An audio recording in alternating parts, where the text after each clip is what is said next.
After all day of fasting, it's finally time to start feasting.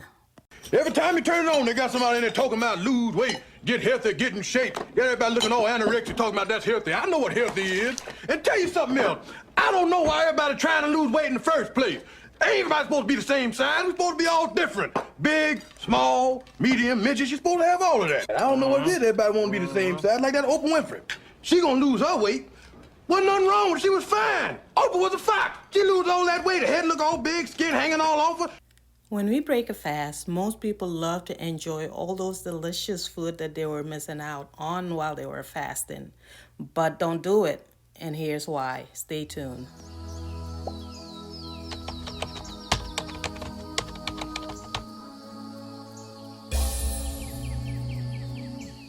Hello, welcome to Nature to Tea, or welcome back, a channel where I provide information about health and beauty the natural way. If that sounds like something you are interested in, make sure you subscribe to my channel. Press the post notification button so you won't miss any of my videos that I post. This video is strictly informational and should not be used as a medical advice. So if you must try any of these things that I'm saying, please first consult with your medical provider. So if you're fasting because of Ramadan, we don't drink or eat. So hydrating yourself should be like the utmost important thing when you break your fast.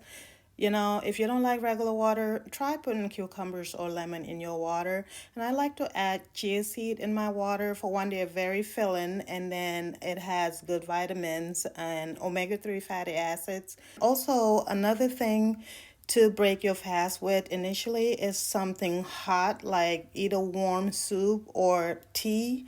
And if it's fasting during the month of Ramadan, like for me and most people around this time, it's best to use like herbal teas, or I like to make this sleepy time tea because I have a hard time sleeping most nights. So it helps me sleep, and it doesn't have any caffeine.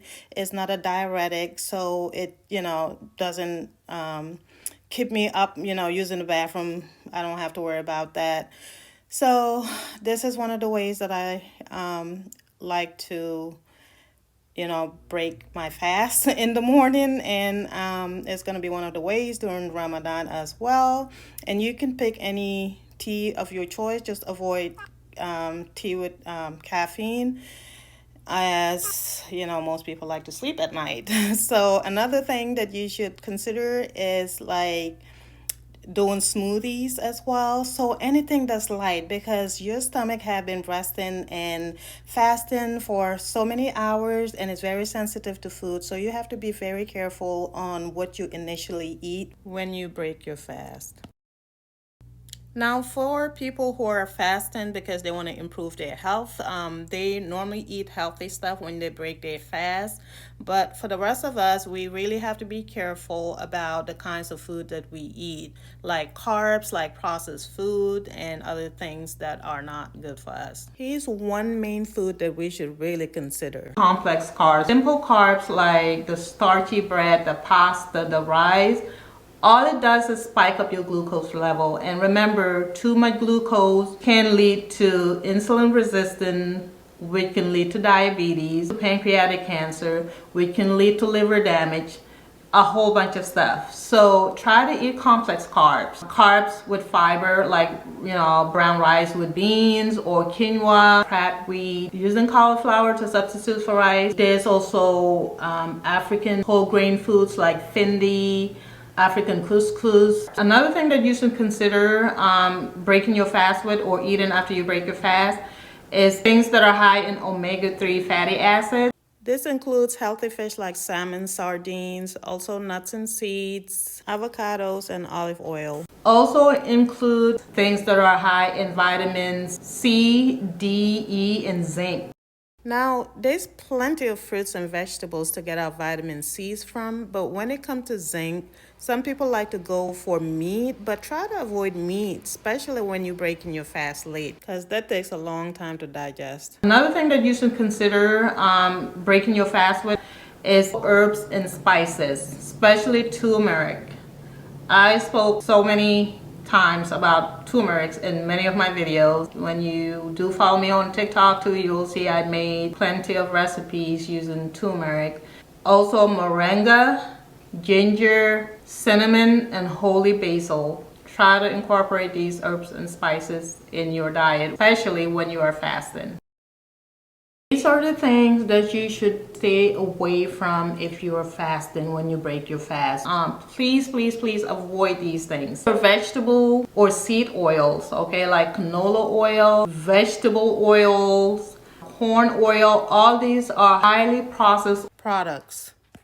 All right, we're going to dive right in and talk about some of the top oils you should stop consuming immediately, and also some of their side effects that you want to make sure you're staying away from. So number one here, vegetable oil. Here's some of the dangers of consuming vegetable oils. You know, number one, GMO ingredients. We know genetically modified organisms have had the DNA wired in of pesticides and herbicides and other chemicals. These are toxic to your body, and one of the side effects is it kills off good bacteria in your gut known as probiotics. Now, the less probiotics you have, the weaker your immune system becomes, the less vitamins and minerals and nutrients you can actually absorb. And so we know that GMO ingredients are dangerous to the body because they're so highly toxic to your system. So again, stay away from those GMO ingredients. Now, the other thing that vegetable oils have been correlated with are kidney and liver problems. Now, especially when you look at Oriental or Chinese medicine, we know that the liver is responsible for producing cholesterol, for digesting fat, for creating bile which breaks down fat. And what happens is if you consume a lot of bad fats, hydrogenated oils, vegetable oils, and by the way, when I say vegetable oil, I'm talking about oils such as anything labeled vegetable oil, canola oil, cottonseed oil, corn oil. Those are all vegetable oils. Soybean oil is another big one that they will actually clog up your liver. So imagine your liver, it causes something called liver stagnation, to where your liver isn't producing enough bile. Almost imagine your liver building up toxins in it. Well, that happens when you're consuming these bad and toxic fats on a daily basis. And there's still a lot of people out there consuming vegetable oil and canola oil that's genetically modified on a regular basis, and it's really backing up their liver, causing liver toxicity over time. And here's the thing is, you may say to yourself, well, I've eaten these oils and I don't have a liver issue. Well, you don't yet, but that's the thing. A lot of conditions, a liver is especially one of these organs that you won't notice you have a liver problem until it's really far gone, until there's been a problem there for a really long time. So again, don't wait. Change out your oils. We'll talk about the oils to switch to in a minute. Food is medicine, and that it shouldn't be poison. More people need to know the truth that vegetable oil is one of the most dangerous food products out there today. In fact, I would put vegetable oil and processed sugar up as the 1-2 most toxic foods we're consuming on a regular basis as a group as a whole. Let's talk about heart trouble. Vegetable oil clogs up your arteries. And part of what happens with vegetable oil, we all know this, but bad fats are bad for the heart. Now, there was this misconception years ago, probably 20, 30 years ago, that all fat is bad. Well, that's not true. Not all fat is bad. There's good fat and there's bad fat. Bad fat that's found in things like vegetable oils, like soybean oil and corn oil and cottonseed oil, those types of oils are going to cause inflammation in the body. So here's what happens. They cause inflammation of your arteries.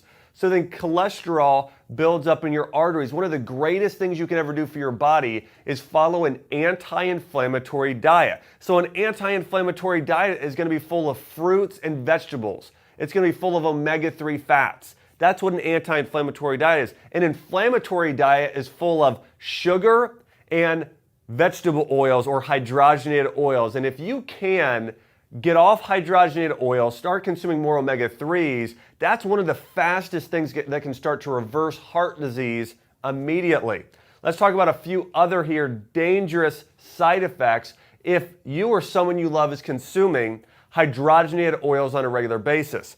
Hypertension and strokes, so high blood pressure. We know that inflammation can constrict the arteries. It can cause those blockages, leading to issues, not just a heart attack, but also a stroke as you build up that extra plaquing in the arteries, and as those arteries start to constrict more over time due to, again, inflammation. And the other thing that vegetable oil does is it gives you an exposure to trans fats. You're going to have more trans fats in your diet if you're eating a lot of bad fat. We know trans fats have been directly linked to obesity. All right, here are the oils you want to start consuming immediately. Number one is coconut oil. Now, coconut oil contains something called MCTs, that's medium chain triglycerides, and these types of fat are actually good for your body to burn as energy. Another major benefit of coconut oil is that it contains lauric acid, capric acid, and capricilic acid. Those are antimicrobial in nature, which means they can actually kill off bad bacteria, candida, and just bad microbes that can get in your body. So great benefit of coconut oil. It's the energy boosting fat. It's the fat that's the least likely to be stored as fat, and it's antimicrobial. Good oils like olive oil, avocado oil, coconut oil, especially avocado and olive oil. I know it can be pricey, but try to use coconut oil. Coconut oil is great and it's relatively inexpensive, especially if you shop at places like Costco. But please, please, please, please, if you have to steam your food, steam it. If you have to boil it, boil it. But try to avoid these oils. When you use these oils, you're doing nothing but inflaming your body. Another thing that you should avoid when breaking your fast is high carb foods. The bread, the rice, the pastas. These high carbs spike up your glucose levels. Mind you, when you break your fast, you don't have a long window to eat. And then by that time, most people can't even eat much because they've gone all day without eating. So if you're gonna eat these, you may not even have enough room to eat anything else healthy. So adapted to a starch-based diet that we actually have 6 times more starch-digesting enzymes than any other primate. The problem that with carbs is the fact that in most Western countries, people are eating processed carbs. And by processed carbs, what I mean is they're eating refined sugar and they're eating grains that have had their fiber removed. So instead of eating like whole grain rice, like brown rice or wild rice, we take the fiber out and we eat white rice. Instead of eating whole wheat, we turn it into white flour. And the problem is that once you take the fiber out of a plant food, the starch can be broken down and absorbed so quickly, it's like eating pure sugar. And what that will do is it'll cause a spike in insulin levels. And it's true that if your insulin levels are constantly elevated, it prevents your body from burning fat. And so what ends up happening is that can promote weight gain. But it's even a little worse because when you actually look at what most Westerners are eating, they're eating refined carbohydrates that are loaded with grease. So the brain is craving carbohydrates because that's what it needs to run itself on. And it tells us, hey, go eat, go stoke up on some carbohydrate. But what do? We go out and we eat something like a donut, which is white flour and grease, and insulin level, sugar level spikes, insulin goes up, sugar level goes down, and then suddenly we find ourselves hungry again. And instead of eating the high starch foods that our brain really and our body really want, we're eating proportionately more grease, which ends up going straight into our fat cells. So again, that promotes weight gain. And so what some, again, very poorly informed individuals have suggested is that, oh, well, if you eliminate the carbs, it'll help you burn weight. And that's true to an extent because it kind of puts the body on a starvation economy and you have to burn protein, which is, again, very stressful from a metabolic standpoint.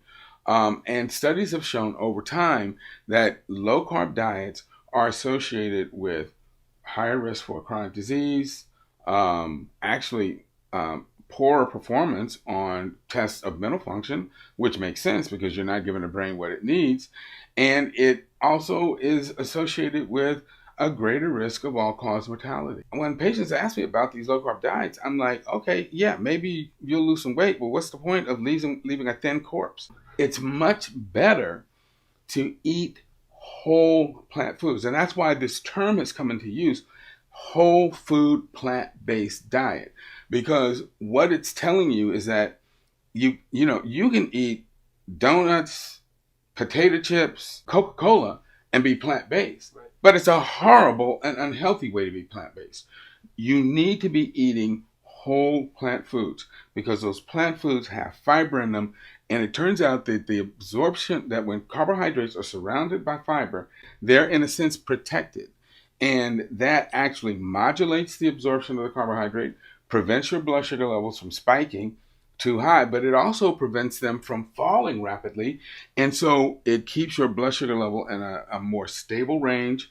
You don't get hungry as often. Your brain is happy, your body is happy, and the fiber does all sorts of wonderful things when it gets to the colon and gets broken down by the bacteria in the colon. Another thing that you should absolutely stay away from is high fructose syrup, especially sodas. Sodas are like one of the worst things you can put in your body. And another thing that you should absolutely stay away from is white sugar. White sugar is highly inflammatory, and almost all diseases stem from inflammation. Cane sugar is better, but even with that, it's also processed. Unfortunately, I still have work to do on my diet. I do use regular cane, organic cane sugar. That's way better than white sugar, but still it's like the cousin of the devil. So, and even with that, I minimize how much I use. But using organic cane sugar is way better than that white sugar. Honey obviously is a way better option, but honey is not cheap, and unfortunately, a lot of people eat what they can afford, especially these days with everything skyrocketing. Nevertheless, your health is your wealth, because without your health, there's not much you can do to be successful in life or to be able to live independently and in peace, unless if you're surrounded by caring, loving people who can take care of you with mercy and love, and that's rare. So, I say this to say, if you leave off of these kind of junky food, it's not only gonna reduce your quality of life, but it will bring about lots of health problems. And if you live in the United States, you should know that we don't have a healthcare system. Basically, our quote-unquote healthcare system is more of a sick care system, because doctors are trained to care for the sick and prescribe medicine to the sick. And most medicines, as we all know, make people even sicker and bring about diseases that are sometimes way worse than the disease that they're supposed to treat. So I say this to say, just be mindful of what you consume, because it can make a difference and a huge impact on your quality of life. What you eat basically can heal you or can bring about sickness. So whether you're fasting for the sake of health or you're fasting for Ramadan, I'm wishing you a healthy, safe journey in, trying to become a better version of yourself. I hope you like this video. Make sure you subscribe, share, and please give me a like if you like this content. Also comment below. Let me know your thoughts and what you've learned, or if you tried anything new while fasting, or if you tried any of the things that I talked about. Please do comment below. Remember, take care of your health. Your health is your wealth. I hope you have a blessed day, evening, night, wherever you are, and I hope to catch you on my next video.